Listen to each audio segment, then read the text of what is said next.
estate agents, welcome to the Weekly Closer. I'm your host, Jeff Underwood, along with my co-host, Joey Sampaga. And he is the man with the plan. What's going on? You had a busy plan today, don't you? I do have a busy plan today. Absolutely. We got an awesome guest in the house. Yes, we are the Real Estate Marketing Maniacs. Yes. We are. We've got an amazing guest with us today. Boom, Paul Petersen, Maricopa County Assessor. Oh. Thanks for joining us. Thank you. I love that Randy Macho Man Savage sound bit. That's great. That brings me back to my childhood for like sure. that, huh? I do like him. I liked him. There we go. There we go. Yeah, that's a good Yeah, one. he was great. Macho Man. So how have you been? I've been fine. Thanks for inviting me. It's the first time I've been on this podcast. Sweet. I appreciate the opportunity. Is the county keeping you busy? They try. Yeah, they try. They're doing fine. There's lots going on in Maricopa County. Yeah, been the assessor now for 5 years. 5 years. Yeah, I got appointed in 2013 when the previous assessor took another gig, and the board was either smart enough or crazy enough, depends on what side you're on, right, to appoint me, and I've been elected twice since. So There you go. So you must be doing a good job. I that's the only thing I take from that. Yes, that's right. That is awesome. That's awesome. Well, why don't we, like you said earlier, a lot of the agents that are listening or watching have probably been on your website. Yeah. They've seen the face. I got an anecdote for you on that. I have a lot of people who use our website. We have millions of unique viewers every month. Yeah. My name and mug is on there for a reason, but I've had people come up to me and say, "Hey, Paul, love your website, but I see your face before I see my wife's in the morning." And I said, I don't know if that's a good thing, but now they're putting a voice to the name and the face, right? That's Absolutely. the idea. Yeah. Absolutely. Thank you. So tell us a little bit about yourself and what exactly you do. So the Maricopa County Assessors Office, it's a organization. It's part of the county. I'm elected. As we talked about earlier, I have about 300 people that work in my office, budget of almost $26 million. It's quite a large county. We're the fourth largest county in the country. To put it in perspective, we manage almost 1.7 million parcels of property. That's both real and personal. Wow. And we revalue those every year. So for the agents out there listening, they know because they use my website for informational purposes and valuation purposes and things. But we're considered appraisers. However, we do mass appraisal. We don't do appraisal like when a realtor goes out and they have a contract and then you get the value on the house. They hire a fee appraiser. Yeah. The fee appraiser is trying to determine the value for sales purposes. We use mass appraisal, which is different, and we do that for to determine the value for taxation purposes. So they are separate, although they use the very same principles to come to a value. Okay. All right. You get that? I did. Sweet. It makes sense now. It does make sense. I'm trying. I appreciate that. No, it's great. So what exactly, I know we covered a little bit there, the Assessor's Office then. So I've got a few questions here in front of me, but who does it serve mostly? We serve the people. The reason we value property, my job description is or the office job description is to locate, identify, and value all property in Maricopa County. So for listeners who aren't that familiar with what that is, everybody knows what a house is. If you own a house or you see a house, we value those. That's real property. Same thing with a commercial building, restaurant, movie theater, anything you could think of. We also value personal property, which is anything that really is not affixed to the ground. So right now I'm talking in a very nice office that has a beautiful desk and microphones. All these things are personal property, and we value those too. Got it. Okay. So like a tiny house. A tiny house, as long as it's affixed, is still real property. Well, that's a lot of them are on interesting. wheels. Yeah. Well, then the ones on wheels, those are. So now you're throwing hard questions at me already. Well, I didn't think this was one of those interviews. Sorry. But yes, we would value those too. I would probably ask you, do you see any, like in the future, we see a lot of those tiny houses? I think so. Actually, yes. Okay. Real properties continue to increase in value. If you read the Wall Street Journal or any publication that talks about real estate, they're telling you that we have a shortage, especially in affordable housing. People also don't want to live in giant homes that cost a lot to run. So, you see a move to downtown where if you look at what AirShoe has done and what they're trying to do in other cities, there's the move for people to come in from the suburbs and move downtown core urban areas. And it's more expensive to live there. You want a smaller footprint. And so one way you do that is through condos, townhouses, but also you mentioned tiny houses. That's another thing. So I do see a lot more of that on the horizon. It's a changing real estate market and the way people are living now. Absolutely. I totally agree. So the things that you mentioned about what you guys do at the Assessor's Office, I guess explain a little bit on like why that matters to realtors too. Well, a realtor is going to look at a lot of factors when they represent their client. One of the things that their client should be asking, or a realtor could provide to them, is they can go to the assessor's office and see whether the property characteristics on my website are the same as the ones that their client has told them, or that the appraiser, once they've hired a fee appraiser, has come in and told them. Normally, they're going to match up. Mm-hmm. They don't always. Yeah. A lot of times, a fee appraiser will come in and say, hey, this the county assessor's got this on for 1,500 square foot, but we're finding more like 1,800 square foot. So you want to make sure that the property records are accurate and the same. We want to make sure that we're correcting any errors that are out there. I mean, as I told you, we have 1.7 million parcels, and I only have 300 people. Yeah. I can't go out and see everything. So we count on the public to kind of do some checking when a property turns over once every 7 years. That's the average. Mm-hmm. So when that happens, usually the property characteristics are checked. If you find any differences, you should tell us, because that will affect your taxes. Our values affect taxes. Yeah. And so whether it needs to be correct to make sure everybody's property tax burden is fair and equitable. So typically, if the square footages are different, let's say the assessor side is smaller and then the appraiser does something bigger, right? 1,500 versus 1,800. Right. Usually there's an addition or maybe an illegal addition, right? Right, or unpermitted, we would say. That does happen. Or unpermitted, yeah. We're trying to ourselves. We're doing a countywide canvas. It's going to take 10 years to do it all. Well, we're kind of in year 4 or 5 now, where we're going and we're using technology. It's called desktop review to find those kind of things. But yes, unpermitted additions may not be captured. We want to be able to capture that. I will tell you right now, state law does not let me my office go back and capture taxes in the past. But we will, if we correct the property record and it increases your square footage, your taxes will go up as a consequence of that. But the reason that's important for realtors is if they find a discrepancy in the tax record, a lot of times they might not be able to get a loan. The loan's not going to go through. Yeah. They want to make sure that's accurate. So please let us know. We'll come out and correct anything. Same thing if it's wrong on the high side. If we, even better for the property tax owner, if we're wrong, let's say it's 1,800 square foot, we think it is, but it's more like 1,500 square feet, then they're entitled to a refund of their taxes. So we want to correct that too. Oh. All right. Well, it sounds like a lot of what you do is similar to an appraiser. It's very similar. The approaches are slightly different because it's mass appraisal versus fee appraisal. To give you an example, when you hire a fee appraiser, I always ask agents when I speak to them, how much does that cost your client? And the average is about $400. Yep. We get, as a matter of comparison, we get about less than $15 per parcel to do the same job.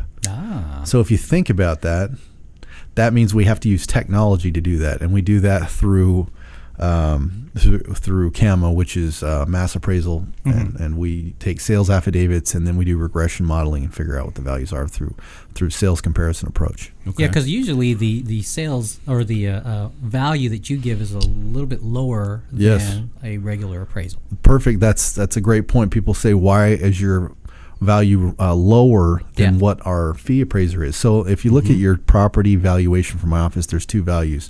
The full cash value is the one set by the appraiser. That's supposed to be synonymous with market. You're right. It's always lower on purpose. It's not because we're not doing our job effectively or anything. It's because we're supposed to be lower because we use mass appraisal. Therefore, it's not as precise. Yeah. So we take those factors into consideration, and we try to err on the side of being more conservative. Sure. And that's better for taxes anyway. That's right. Yeah. Exactly. And you guys have, I was reading through some of the things here, different methods of valuation. Yeah. Well, remember I told you earlier, we value everything. So a home, the best way to value a home is through the sales comparison approach, because we can take similarly situated properties and then compare them. But when you're talking about a large apartment complex or other types of property, that's not always the best approach. And so for those, for example, a large apartment complex, we would use the income approach, which is essentially you take the income of the property minus expenses, come up with a cap rate, and then you apply that. So it's more of a technical way to value things. Any fee appraiser who's listening to this understands what I'm talking about. Probably so do real estate agents, because if you look at a fee appraisal from a house, they'll always have a second way of valuing it. They'll use the sales approach, but then they'll say, the cost approach would be X. I didn't explain that. The cost approach is what it would cost to replicate your house if it was to be built again. That's another way to value your property. All right. So there's three approaches to value: the market approach, which is sales comparison, income, and then cost. That's what we use. Got it. Okay. And I know we said a second ago, so if I found out, or if what you're showing on record through your office is showing a larger home than what I actually have, you're saying that there's a potential of a refund or something? Is that right? If your home, let's say you're...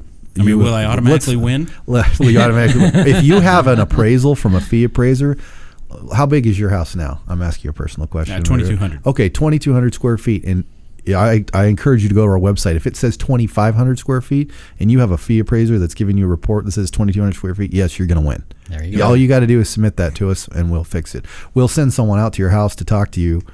By the way, we don't ever send anyone out. We don't come in anyone's house. We don't do that. There's other jurisdictions, not in Arizona, that do that. I don't understand that for privacy reasons. I think that's actually unsafe and probably not a good idea for the government to come trooping around inside someone's house. We can determine anything we want by just coming to your house, talking to you, and then getting the record from you, and we'll correct it. All right. There we go. Nice. A win. A win. Well, now you're going to go look that. It says 2,200, but I live in 500. So my wife only lets me have one section of the house. You ever heard the saying "trust but verify"? That's where I'm at with you right now. Okay. Got it. All right. So what's this net assessed value? So every class of property, and there's a number of them in Arizona. When you pay your taxes, you're not actually paying on the full. Let's say your home's worth $250,000. Let's just say that for sake of argument. Mm-hmm. You're not going to be taxed on the entire dollar amount. A net assessed value is the way that jurisdictions will take the value by the percentage that it's supposed to be assessed by, and then times the tax rate, and they'll come up with a number that they use for a tax rate to come up with taxes. So in the example I use of $250,000 house, that we say the full cash value is $250,000. In Arizona, the assessment ratio is 10% on a residential home, which means we would apply that to the $250,000 and come up with $25,000, which would be your net assessed value, would be $25,000. And that number is used to apply a tax rate to come up with what you're going to pay in taxes on that property. I know it's kind of like mathematics and everything, but that's how it works. Mathematics for sure. Any exceptions to that? Or? Who knew, by the way, that you actually that would apply and work, right? Yeah, exactly. I hated math in school. I'm like, I'll never use this. I got to calculate it. Well, now you actually have to use it. Exactly. What was your question? I'm sorry. Oh, no. So any exceptions to that? Commercial is 15% assessment ratio. If you own raw land, it's now I'm forgetting. Oh, sorry. Commercial is 18%. I said that wrong. And raw land is 15%. And then there's some others. If you own a historic home, it's 5%. Historic commercial is 5%. So there's a number of classes of property that are assessed differently. Okay. And everything you're saying is tied to is only in effect through the date that this airs, right? I mean, yes, nothing. Anything in the future, things can change. Right? Anything can always change if the legislature wants to. They're out of session, so nothing will change till next year. Okay. I just wanted to make sure we're not getting into a weird area. I don't want the government coming after me. They won't. Don't worry. I don't think they will. How about with deeds? You guys. So the Assessor's Office doesn't deal with deeds, although a lot of people will go to our website to find that information. We try to be as collaborative as possible in the county. The county recorder, he is the one that posts, or that's where deeds are recorded, thus the name county recorder. There you go. So when a deed is recorded, it's there. Now we link to the county recorder's office at the assessor's office because we want the deed to be there, so you can just go to my website, and if there's an area where it says you want to see the deed, and it'll take you to his office and you'll see it. Same thing when someone sells a property in Arizona, they're required to file what's called a sales affidavit. So if you sell your house, let's say for $250,000, you're going to put that down there, and we use that information to come with our value, so you can see those that kind of information there as well. Okay, all right. Is there any way to get a break? A break on what, your taxes? Yes, on my property taxes. There are a few programs. You don't look 65. He's almost there, though. Almost there. You have to be 60. If you're 65 years or older and you have limited income, then we have a program in the assessor's office that will freeze your property value. So, for example, in an upward market trend like we have now, where properties are increasing between 5 or 10% a year, that can save you money on your taxes, but that's for people who have limited income that are seniors. Oh, okay. We also have a widow, widower, and disabled exemption that will help save money on your property taxes. They're very limited ability to qualify for that. I will tell your listeners, though, and I mean, property taxes, everyone hates to pay them. I'm raising my hand. I hate paying them too. But in Arizona, I've done the research. We're in the bottom third of all states on property tax burden. So in Arizona, it's pretty low. If any of your listeners are from back east, they know how oppressive and horrific taxes are over there. And remember, property taxes generally go to pay for local things like schools. In fact, the treasurer gets a bad rap and the assessor gets a bad rap because we send out the value and the property tax bill, but only about 11% of your tax bill goes to the county. Most of it goes to school districts, community colleges, cities, special districts. The county is a very, very small portion, so remember that. Got it. All right. So you don't make a lot then? No, I do not. Your salary is very 11%. Right. It's a reasonable salary for what I do. Let's put it that way. But I'm still thankful to have it. There you go. Yes, Joey, be careful. Yes. How about if someone sells a house to a nonprofit? So, just because a nonprofit owns a house does not necessarily mean it'll be exempt. But I think the question you're asking is, are some types of property exempt from taxation? Yeah, are some? Yes. Government doesn't pay taxes because that would be essentially double dipping. So any government property is not exempt from tax. Any property owned by a nonprofit and not used or held for profit. So there's hospitals and nonprofits that if they own a building, for example, and that they solely occupy the whole thing and they're using it for their mission, that would be exempt from taxation. Churches is another one people would probably assume. They don't pay taxes either. Okay. All right. Anything that I might have left out that you definitely want? Yeah, you think agents should know and understand? You covered on errors and what people should look at. I think when agents are looking at our website, they ought to be making sure that the property record is accurate. The other thing they can tell their clients is one of the biggest jobs we have is to send out the valuation notice every year. That's why we call it the annual notice of valuation.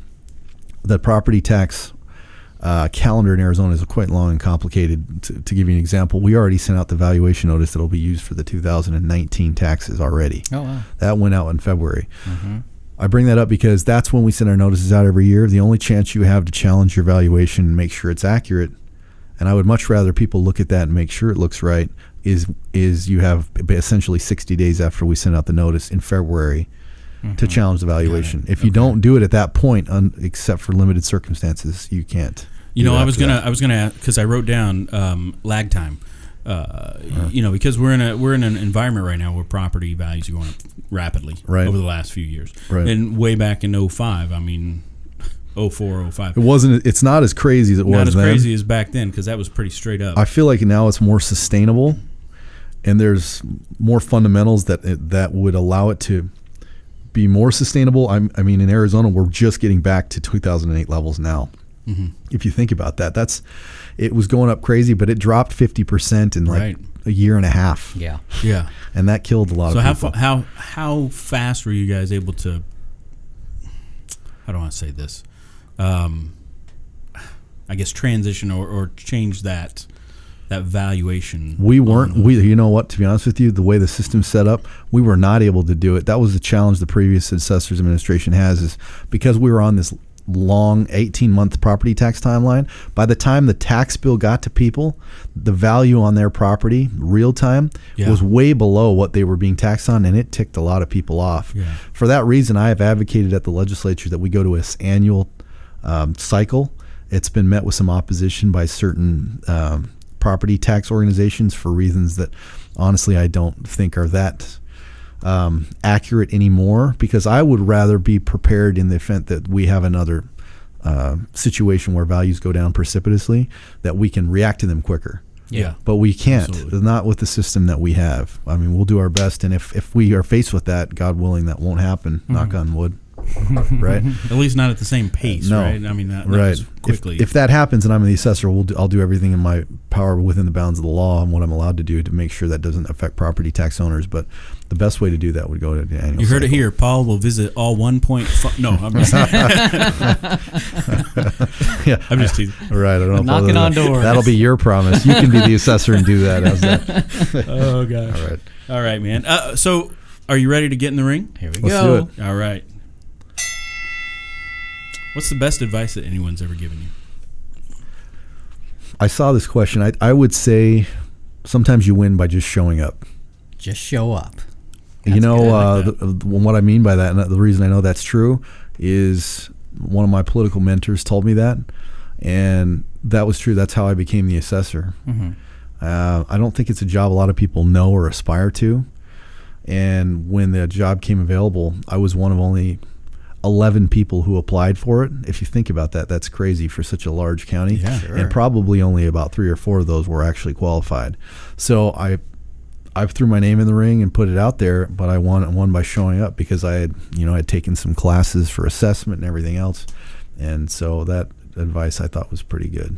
That's great. I like how he put that in there, threw it into the ring. Cause Yeah. he's being, The ring. You like that? In the Yeah, ring. that's Yeah, perfect. anyway. I meant to do that. yeah. Uh-huh. Okay. All right. How about a favorite mobile app? Oh my gosh, a favorite mobile app.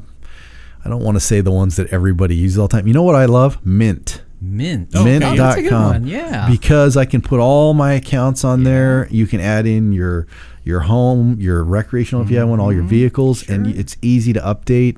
And then you kind of have an idea of where you you're are, at. and yeah. I'm not really a budget guy. I'm sorry, Dave Ramsey, if you're listening to this. I have not followed your advice. But Mint kind of helps you get an overall idea of where you're at on a daily basis. So I encourage everybody to use that one. There we go. Awesome. How about a book recommendation?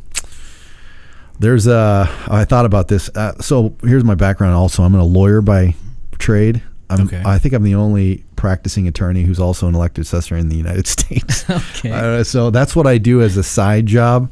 And so I read a lot of John Grisham stuff and Okay. any legal thrillers. There's one out by Robert Bailey called The Professor. The Professor. It's really good. If you like legal thrillers, John Grisham-esque type things, Sure. check that out. Okay. So when The Firm came out, that was a great one. Oh, I mean, yeah, I remember watching that How one. many- as a how kid. many- Tom Cruise, Yeah. remember that? Yeah. Yeah, any of his books, I buy them all when they come out because He's got another movie coming out too. Does he? He looks Got another book coming almost out in as young October. as. No, I'm talking think. about Tom Cruise. Oh, Yeah. Cruise? Oh, Grisham's from. He went to law. I want to say he went to law school, like ASU, or he has some Oh, really? tie to Arizona, I think. Yeah. all right. Somebody will maybe correct me if I'm wrong on that, but I swear that was the case. As far as Tom Cruise, yeah, he looks like he's about. I know, right? Yeah.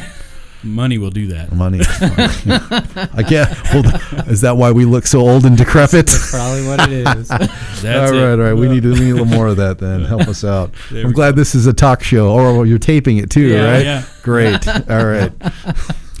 How about a productivity tool or software that you use on a regular basis? Productivity I guess your tool. website. Yeah. Yeah. Yeah. That's Well, let me plug the website. So it's Sure. mcassessor.maricopa.gov. If you have any interest in real estate, I would go to that website. Also, please do send us any suggestions or any. If thanks is also good if you think it's good, but we are always looking at ways to improve it. There you go. All right. I like it. Last question. I'll have you draw from the mask. There you go. All right. This is Be careful. beautiful. What is that, velvet? All right. The question is, who is your favorite superhero and why? Oh, there we go. Dang. There's so many to choose from. All right. I'm going to give you two answers. All right. So when I was a kid, it was Spider-Man, of course. Of course. Spider-Man's good. All right, relatable, All right. like Yeah, every man. yeah. But now I would say it's probably Batman. Just because Oh. Yeah. Batman is like a regular guy Sure. who can stand toe to toe with Superman and survive. That's true. He's not like this mythical person. He's a regular guy that's just smart And rich. and rich. Yeah. Right, nothing wrong with that. And he uses all those abilities that he has to be able to be up there with the best of them. So Yeah. Batman. Yeah, man. Yeah, and if his mansion were here, you guys could tax it like Oh crazy. my God! Everyone else's tax bill would go down because I'd hit that thing up so hard. No. I'm just kidding. Definitely not. Sorry, Bruce Wayne. Yeah, Bruce Sorry, may get Bruce upset. Oh man, that's so much fun. That's cool. Yeah. I would say I'm still with Captain America, but Yeah, you are a Captain America. I like him a lot. Wonder Woman's always good. See, this guy's trying to be a politician already. Captain America is his favorite superhero. He's going to run for, he might run for that next U.S. Senate seat that opens There we up. go. No, we'll Perfect. see what happens. That'll get you a long way. Yeah, appreciate that. All right. Well, thank you so much for being in. Yeah, this was a You're great welcome. show. Great. Great show. Website again is www.mcassessor.maricopa.gov or just mcassessor.maricopa.gov. Okay. Go there and do your research. Do you want to give your cell phone number? No, I'm just He's like, yeah. You know what? Here's the thing. I actually wouldn't mind because it's kind of out there. If you really want to find it, you just got to Google Paul Petersen Assessor and you'll find my cell Oh, phone no, number. I No was just problem. playing. Anyway, well, thank you so much for coming in. You're welcome. Truly appreciate it. Great Hey, agents, information. absolutely. Until next time, you all have a fantastic week. We'll talk to you next time. Adios.